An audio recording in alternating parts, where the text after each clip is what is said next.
Hello my dear students, welcome you all to my YouTube channel M Mohammad study circle. आज के इस video में हम लोग सीबीएसई क्लास 10 टर्म 2 के लिए the making of a scientist chapter से जितने भी इंपॉर्टेंट क्वेश्चन आंसर हैं इन सभी को डिस्कस करने वाले हैं। तो चलिए शुरू करते हैं। Question number 1, how did a book become a turning point in Richard Ebright's life? Richard Ebright की जिंदगी में एक बुक किस तरह से एक टर्निंग पॉइंट बन करके आता है? And here is the answer. The book, The Travels of Monarch X, opened the world of science to Richard. After reading it, he became interested in tracking the migration of butterflies. This interest led to his other projects and experiments. Finally, he became a great scientist. Question number 2, how did his mother help him? Richard Ebright की माँ ने एक scientist बनने में, एक success scientist बनने में Richard Ebright की मदद कैसे की? And the answer says Richard's mother proved to be a great help. She took him on trips and bought scientific equipment for him. She spent all her time in setting up challenges for him. She helped him learn a lot. She presented him the book, The Travels of Monarch X. The book changed Richard's life forever. So this is how Richard Evaright's mother helped him to be a great scientist. Question number 3. What lesson does Everett learn when he does not win anything at a science fair? जैसा कि हमने देखा है story में कि Richard एवराइट एक science fair में participate करते हैं और वो उसे लूज़ कर जाते हैं, उसे हार जाते हैं. जब वो साइंस फेयर में हार जाते हैं, उन्हें कोई भी प्राइज़ नहीं मिलता है, तो इससे उनको कौन सा सबक, कौन सा लेसन सीखने को मिलता है? And here is the answer. Everett exhibited slides of frog tissues at a science fair. उन्होंने ज़्यादा कुछ नहीं किया था. जो मेंढक होते हैं, जो फ्रॉग्स होते हैं, उनके टिश्यूज़ को एक स्लाइड पे उन्होंने दिखा दिया था कि माइक्रोस्कोप से देखने पर फ्रॉग के टिश्यूज़ हैं वो इस तरह से दिखाई देते हैं, इसलिए वो हार गए थे. He did not get any prize, और इसके लिए उन्हें कोई अवार्ड नहीं मिला, कोई प्राइज़ नहीं मिला. He learned an important lesson that science is not just about display. उन्होंने ये important lesson सीखा कि साइंस एक दिखावा नहीं है, एक डिस्प्ले नहीं है कि आप कुछ दिखा दो और उसके लिए आपको प्राइज़ मिल जाए. It is about projects and experiments. He began conducting experiments from that day onwards, और उसी दिन से उन्होंने real experiments करने शुरू कर दिए. Question number 4, what experiments and projects does he do then undertake? उसके बाद से रिचर्ड एवराइट्स ने जो एक्सपेरिमेंट्स शुरू किए, जो प्रोजेक्ट्स शुरू किए, वो क्या थे? He undertook many projects and experiments. He worked on viceroy butterflies to show that they copied monarch butterflies. तो जैसा कि स्टोरी में हमने डिस्कस किया है कि जो वाइसरॉय बटरफ्लाइज होते हैं वो बहुत ही ज़्यादा टेस्टी लगती हैं. किनको? बर्ड्स को. तो जो बर्ड्स होती हैं वो वाइसरॉय बटरफ्लाइज को खाना ज़्यादा पसंद करती हैं अगर हम मोनार्क बटरफ्लाइज से कंपेयर करें. जो मोनार्क बटरफ्लाइज होती हैं वो बर्ड्स को अच्छी नहीं लगती हैं, इसलिए वाइसरॉय बटरफ्लाइज मोनार्क बटरफ्लाइज का कॉपी करती हैं ताकि वो भी मोनार्क बटरफ्लाइज की तरह दिखें और जो बर्ड्स हैं वो उन्हें खा ना पाए. तो वाइसरॉय बटरफ्लाइज कॉपी करती हैं मोनार्क बटरफ्लाइज का, और ये दिखाने की कोशिश की थी हमारे रिचर्ड एवराइट ने. He studied bright spots on monarch pupa and discovered a new hormone. Monarch का जो प्यूपा होता है उसके ऊपर ब्राइट कलर के छोटे छोटे टीनी टाइनी स्पॉट्स होते हैं, उसको उन्होंने स्टडी किया था और बताया था कि उससे एक हार्मोन निकलता है. ठीक है. Also he found out how cells read their DNA, और ये भी उन्होंने बताया था कि जो सेल्स होते हैं उनके DNA को कैसे रीड करते हैं. Question number 5, what are the qualities that go into the making of a scientist? मतलब एक साइंटिस्ट बनने के लिए, एक सक्सेस वैज्ञानिक, एक सफल वैज्ञानिक बनने के लिए किस तरह के क्वालिटीज़ एक इंसान को चाहिए होते हैं? There are 3 essential qualities that make a scientist. एक साइंटिस्ट बनने के लिए आपके अंदर कम से कम 3 essential qualities होनी चाहिए. The first is a first rate mind. पहला क्या है? दिमाग अच्छा होना चाहिए. Next is the presence of curiosity. आपके अंदर एक क्यूरियोसिटी होना चाहिए, एक जुनून होना चाहिए चीज़ों को लेकर, चीज़ों को जानने को लेकर. Last but not least, it is the will to do the best and win. और आखिरी वाला जो कि सबसे इम्पॉर्टेंट है, वो आपके अंदर एक विल होना चाहिए, एक विल पावर होना, एक इच्छा शक्ति होना चाहिए कि आप चीज़ों को सबसे अच्छा करें और जीतें. Okay, now think about it, इसमें एक क्वेश्चन है, how can one become a scientist? एक इंसान साइंटिस्ट कैसे बन सकता है, इकोनॉमिस्ट कैसे बन सकता है, एक हिस्टोरियन कैसे बन सकता है?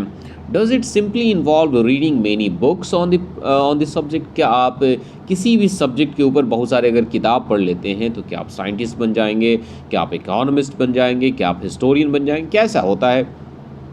Does it involve observing, thinking and doing experiments? लेकिन क्या आपको साइंटिस्ट बनने के लिए, इकोनॉमिस्ट बनने के लिए, हिस्टोरियन बनने के लिए क्या आपको ऑब्जर्व करना पड़ता है, सोचना पड़ता है और सचमुच के एक्सपेरिमेंट्स करने पड़ते हैं? Okay, let's read the answer. Reading many books on a subject is not enough. आपको साइंटिस्ट बनने के लिए, इकोनॉमिस्ट बनने के लिए, हिस्टोरियन बनने के लिए किसी भी सब्जेक्ट पर इनफ नंबर ऑफ बुक्स अगर आप पढ़ लेते हैं तो ये काफ़ी नहीं होने वाला है। One must develop the skill of observation and thinking. आपको ऑब्जर्वेशन स्किल होनी चाहिए आपके पास, थिंकिंग स्किल होना चाहिए, experiments need to be done, आपको एक्सपेरिमेंट्स करने पड़ेंगे। One needs to have curiosity to explore and find new things. आपको एक्सप्लोरेशन करना पड़ता है, चीज़ों को खोजना पड़ता है, छानबीन करना पड़ता है, नई चीज़ों को ढूंढना पड़ता है। And above all one must work hard and not get upset by failures. और इन सब से ऊपर आपको हार्ड वर्क करना पड़ेगा, और हार्ड वर्क करने के बाद भी अगर आप हार जाते हैं तो आपको फिर अपसेट होने की ज़रूरत नहीं है। Question number 2, you must have read about cells and DNA in your science books. आपने अपने साइंस के किताबों में सेल्स के बारे में, डीएनए के बारे में तो ज़रूर ही पढ़ा होगा। Discuss Richard Ebright's work in the light of what you have studied. और आपने पहले जो कुछ भी पढ़ा है अपने साइंस बुक्स में, उनके लाइट में आपको रिचर्ड एब्राइट के वर्क को डिस्कस करना है, जैसे कि उन्होंने क्या क्या काम किया है। If you get an opportunity to work like Richard Ebright on projects and experiments, which field would you like to work on and why? अगर आपको रिचर्ड एब्राइट की तरह ही एक मौका दिया जाए कि आप प्रोजेक्ट्स कीजिए, आप एक्सपेरिमेंट्स कीजिए, तो आप कौन से फील्ड में काम करना चाहेंगे और क्यों करना चाहेंगे? So here is the answer. ये आंसर वैरी कर सकते हैं, आपका आंसर कुछ और हो सकता है, मेरा आंसर कुछ और हो सकता है, और ये जो आंसर आपके स्क्रीन पर दिख रहा है ये बिल्कुल अलग है। DNA carry the blueprint of life and heredity. They pass information from one generation to the other. If I get an opportunity to work like Richard Ebright, I would choose to study about disease. आप बोल सकते हैं कि आप किसी और sector में जाना चाहेंगे डिज़ीज़ को छोड़ करके, जैसे कि आप किसी प्लांट के बारे में पढ़ सकते हैं, किसी पर्टिकुलर एनिमल या किसी ह्यूमन के अलग अलग फीचर्स के बारे में पढ़ सकते हैं, ह्यूमन फिलॉसफी, ह्यूमन साइकोलॉजी के बारे में पढ़ सकते हैं। By studying the DNA I may find ways and means to cure many illness. ठीक है, okay, now talk about it. ये चीज़ें मैं आपके लिए छोड़ देता हूँ, थोड़े देर के लिए मैं आपको स्क्रीन पर इसे फ्लैश कर दे रहा हूँ, दिखा दे रहा हूँ, ताकि आप लोग इसे कर पाएँ। ओके, ये रहा उसके आंसर्स। यहाँ पर DNA के बारे में बहुत सारी चीज़ें बताई गई हैं। ओके, अब हम लोग इसी चैप्टर के जो एडिशनल क्वेश्चन आंसर हैं, ये भी बहुत ही इंपॉर्टेंट होते हैं, यहाँ से भी क्वेश्चन आंसर पूछ लिए जाते हैं, तो आपको जानना काफ़ी ज़रूरी है। और ये हमारे शॉर्ट आंसर क्वेश्चंस होते हैं, जिन्हें हमें 30 to 40 वर्ड्स में आंसर करने होते हैं। क्वेश्चन नंबर 1 है, विच प्रोजेक्ट डिड एब्राइट? यहाँ पर एब्राइट का नाम जो है वो गलत ये किया गया है, स्पेल किया गया है। Submit in his 8th grade. Richard एब्राइट जब क्लास 8 में थे तो उन्होंने कौन से प्रोजेक्ट को सबमिट किया था? Why did he win? और फिर वो कैसे क्यों जीते थे? For his 8th grade project, he tried to find the cause of a viral disease that killed all monarch caterpillars every few years. उन्होंने ये पता लगाने की कोशिश की थी कि वो कौन सा डिजीज़ है जो मोनार्क के कैटरपिलर्स को मार देता है हर साल। He thought it all happened because of a hectic and tried raising caterpillars in the presence of beetles, but he did not get any results. But he went ahead and sowed his experiments and trials and won a prize. Question number 2. Who were the important people in Ebright's life and why? एब्राइट की ज़िंदगी में बहुत ही important लोग कौन कौन से थे और वे लोग क्यों इंपॉर्टेंट थे? Ebright's mother, who encouraged him as a child, and Dr. Frederick A. Urquhart, इसको क्या पढ़ेंगे? Dr. Frederick A. Urquhart, had inspired him to study about butterflies, were quite important in Ebright's life. Also, Reedy A. Withered, Ebright's social studies teacher, opened Evright's mind to new ideas and praised him for his hard work. यहाँ पर hand work नहीं, hard work and indomitable spirit होना चाहिए था. Question number 3. Why did Everett lose interest in tagging butterflies? Butterflies को tag करते करते उन्होंने उसमें इंटरेस्ट कैसे खो दिया था? Everett lost interest in tagging butterflies because it was a tedious work that did not provide much feedback. Butterflies को पकड़ पकड़ के उन्हें टैग करना ये बहुत ही हेक्टिक एंड टेडियस, थका देने वाला काम था और इससे ज़्यादा फीडबैक भी नहीं मिलता था, इसलिए वो इससे बोर हो गए थे. Question number 4. Which project of Everett won first prize in the county science fair? जब उन्होंने काउंटी साइंस फेयर में पार्टिसिपेट किया तो किस प्रोजेक्ट के लिए उन्हें फर्स्ट प्राइज मिला था? Everett did not win anything at his first science fair, thereby realizing that actual experiments all alone worked. जब उन्होंने पहले साइंस फेयर में पार्टिसिपेट किया तो वो हार गए थे, उन्हें कोई प्राइज़ नहीं मिला.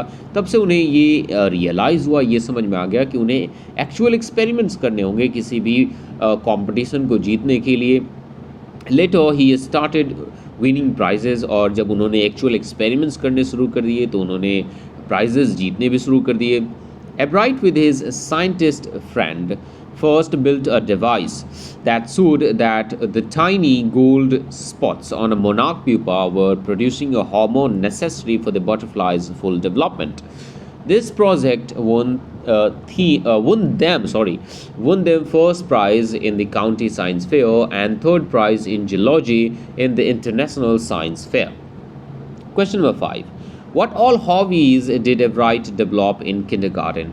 जब वो kindergarten में थे, जब वो KG में थे, तो फिर वो किस तरह के hobbies उनके पास थी? As a child, Everett had a driving curiosity. He was interested in learning new things. He was good in studies and earned top grades in the class. He also collected rocks, fossils, and coins. He became an eager astronomer too. Question number 6. How did Everett's mother help in his learning? उनके learning में, उनके सीखने समझने की process में एवराइट की माँ ने उनकी मदद कैसे की थी? Everett had a driving curiosity and a bright brain, essential ingredients to become a scientist. His mother encouraged him to learn more. She exposed him to the world around him by taking him to trips, bought him books, telescopes, microscope, cameras, mounting materials, and other equipments which helped him in his learning. Question number 7. Science shows a connection between structure and function. Science जो होता है structure और function के बीच एक connection को दिखाता है. So this to be so. ऐसा कैसे है आपको आंसर करके दिखाना है. For their spots, Everett saw on monarch pupas. Everett grew cells from a monarch's wing to show that cells could divide and develop into a normal butterfly wing scales only if they were fed with the hormones from the gold spots. एब्राइट ने दिखाया था कि वो जो monarch pupa के ऊपर जो gold spots होते हैं उससे अगर हार्मोन्स न दिए जाएं तो फिर वो एक एडल्ट बटरफ्लाई में वो कन्वर्ट नहीं होगा. इसलिए मोनार्क के प्यूपा को एक एडल्ट बटरफ्लाई में कन्वर्ट होने के लिए, बड़ा होने के लिए ये जो टाइनी स्पॉट्स हैं उससे हार्मोन्स का मिलना बिल्कुल ज़रूरी है. Later, he identified the chemical structure of the hormone and found how cells can read the blueprints of its DNA. Question number 8 है, how can Everett's theory of cell life be a revolution in the medical field if it is provided? यहाँ पर question ये किया गया है कि एवराइट का जो थ्योरी है, जो उसका थ्योरी ऑफ सेल लाइफ है, ये एक मेडिकल फील्ड में रेवोल्यूशन की तरह कैसे काम कर सकता है अगर उसे करेक्ट माना जाए तो. Everett identified the chemical structure of the gold spot hormone and found that cells can read the blueprint of its DNA. To further test his theory, he began doing experiments. If it proves correct, it will be a big step towards understanding the process of life. It might lead to new ideas for preventing some types of cancer and disease. Okay, question number 9.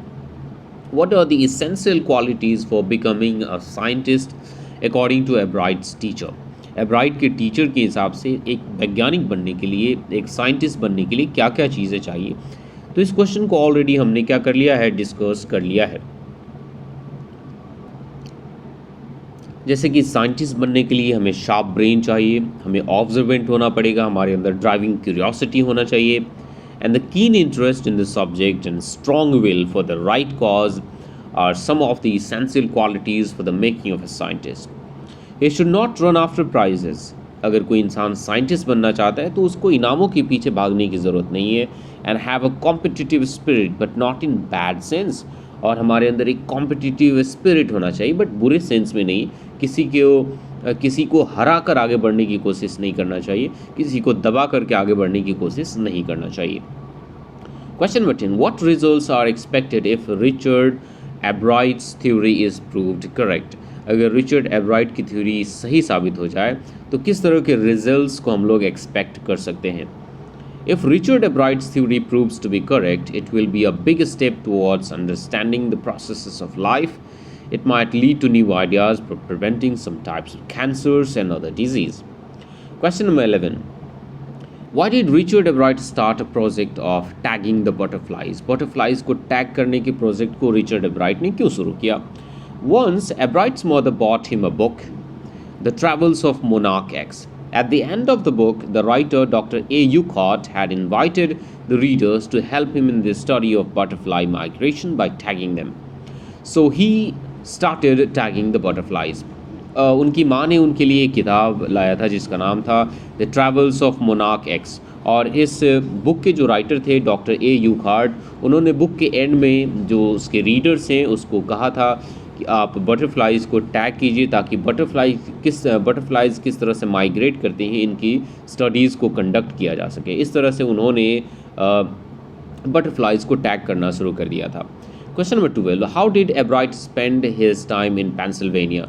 जब वो Pennsylvania में थे, Pennsylvania is a state in United states of America, तो वो अपने समय को किस तरह से स्पेंड किया करते थे। एब्राइट grew up in Pennsylvania. He was the only child of his parents. वो अपने माता पिता के इकलौते संतान थे। His father died when he was in 3rd grade. जब वो 3rd ग्रेड में थे तभी उनके फादर का देहांत हो गया था।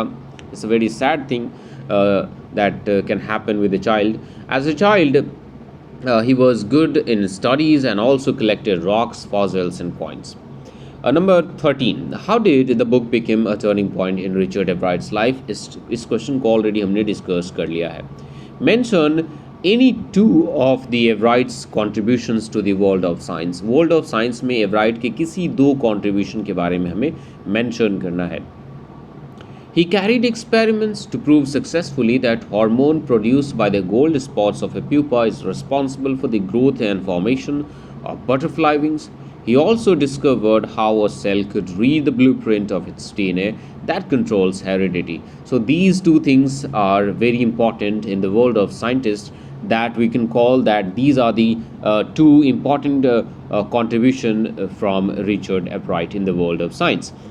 सो अब यहाँ से लॉन्ग आंसर क्वेश्चंस हैं, तो लॉन्ग क्वेश्चन आंसर मैं नहीं करने वाला, मैं आपको शो कर दे रहा हूँ ताकि आप कर लीजिएगा। ये काफ़ी लेंदी होते हैं और वीडियो का लेंथ काफ़ी लंबा चौड़ा हो जाएगा, इसलिए मैं आपको दिखा देता हूँ ताकि आप खुद से कर लें, ठीक है। वैसे ये क्वेश्चंस जो होते हैं वो काफ़ी इंपॉर्टेंट होते हैं, 4 या 6 नंबर के लिए पूछे जाते हैं ये, ओके। तो ये सारे क्वेश्चंस करने के बाद यहाँ पर आपके लिए सेल्फ असेसमेंट है। ये एक सेल्फ असेसमेंट टेस्ट है। अगर आप इस पूरे PDF को पढ़ लेते हैं, इस पूरे वीडियो को देख लेते हैं, इन क्वेश्चन आंसर को समझ लेते हैं और उसके बाद इन सभी क्वेश्चंस को अगर आप कर लेते हैं तो फिर कोई भी आपको इस चैप्टर से 100% स्कोर करने से नहीं रोक सकता। तो आप इस वीडियो के बारे में क्या सोचते हैं, ये वीडियो आपको कैसा लगा, आप लोग मुझे नीचे कमेंट सेक्शन में ज़रूर बताइएगा। और वीडियो अच्छा लगा होगा तो प्लीज़ आई वुड रिक्वेस्ट कि आप इसे लाइक करें, अपने फ्रेंड्स के साथ, अपने क्लासमेट्स के साथ इसे शेयर करें। तो मिलते हैं लोग एक नए चैप्टर के क्वेश्चन आंसर के साथ, तो टेक केयर, बाय बाय।